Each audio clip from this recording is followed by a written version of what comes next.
Notovanning kechmishi. Avtori Mahira Amar. Ovozda Gulcimilam Ömer. Mazkur asar avtorning qo'shilishi bilan ovozliq kitob saloni tarafidan ovozga ilinib, ovozliq kitob salonida tarqitildi. Boshqa har qanday salon va turbatlarning o'z oldiga ko'chirib tarqitishiga ruxsat qilinmaydi.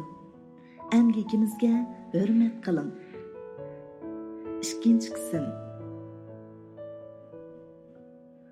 Qadir aka qizlarni ham ota, ham ona bo'lib ming mushaqqatni cho'ng qildi. Nuriman dadasining holiga yetadigan aqlli, ishchan qiz bo'ldi. Lekin Farida o'z beshimchi, o'zining deganini qilmoqchi bo'ldi qilmaydigan, tayyorga hayyor bo'lishdan boshqani bilmaydigan cho'ng bo'lib qoldi. Balkim Qadir aka uni ona mehriga qanmidi deb uni bekla erga o'gitib o'tkazga uning mijozi shundoq bo'lib qolgan bo'lsa kerak. Lekin Nuriman uning erkaliklariga hamisha yo'l qo'yatdi. Chunki dadasi bilan singlisi uning birdan-bir yaqinlari edi.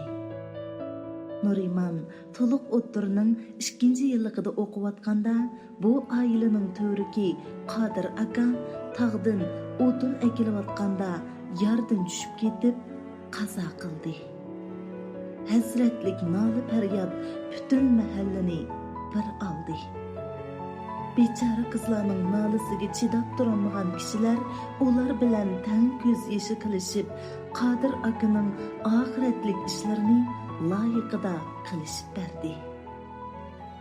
Ammo har qancha qilsa-mu qari yetim bo'lib qolgan qizlarning azobdan, amalsizlikdan puchulangan yuragiga malham bo'lolmaydi. Dadasining o'limi Nurimanning taqdirini butunlay o'zgartirib o'tdi. U teg'in necha kun burunla kelgusi to'g'risida ulug'vor arzu-armonlarni ko'ngliga pukkan. Yaxshi o'qib, oliy maktabni bitirib, yurtiga qaytib kelib, dadasining holidan yaxshi xabar olmoqchi bo'lgan emasmidi? Qani shu go'zal arzular. Qani shu jafo mushaqqatni yetkuchi tortib, qilcha rahat ko'rmagan mehribon dadasi. Qani shu g'amsiz, shodlik kulginlari. Nuriman beshiga yana nima qora kunlarning keladiganligini bilmaydi. Uning biladiğini birdan-bir singlisini yaxshi o'qitish. Bu oilaning yukini o'z ustiga elish edi. Nuriman oxiri o'qishdan chekindi. Maktab rahbarligi Nurimandek munavvar o'quvchidan ayrilib qolmaslik uchun ko'p tirishgan. Ularga ko'p yordamlarni qilgan bo'lsa-mu, Nurimanning qarorini o'zgartirmadi. Nurimanga ayon. Singlisi uchun u voz kechish kerak edi.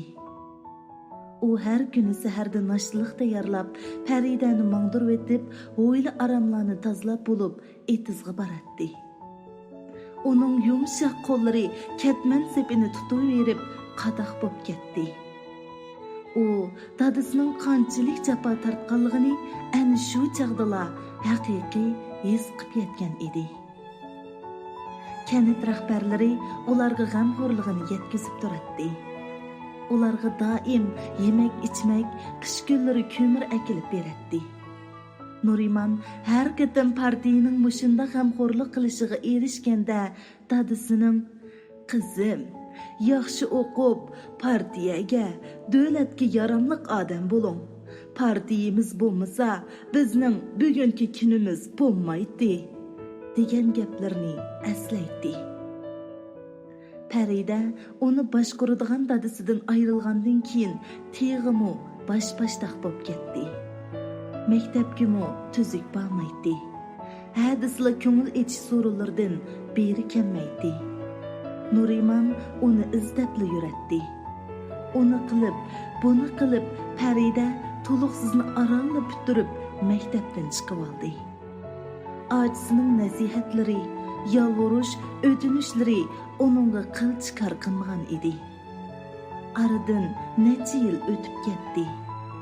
Nurimanning beshini og'irtib, elchilar o'zilmay kelib turadi. Lekin Nuriman Faridaga tartishib, turmush ishini bir chetga qayirib qo'ygan edi. Nuriman turib, qo'shnisining to'yida ko'rgi bir jup o'tliq ko'zni xiyol qilib qoladi. Uni qayta ko'rishni, u ko'zlarning ichiga cho'kishni xohlaydi. Qerishqandek shu to'yda bir ko'rgancha uni qayta uchratmadi. Bir kuni Nurimanning etizig'i suv keldi. U ishtinini tizig'icha turib qo'yib, suvga kirib, suvni yeriga boshladi. Nemancha ishchan qizdi bu.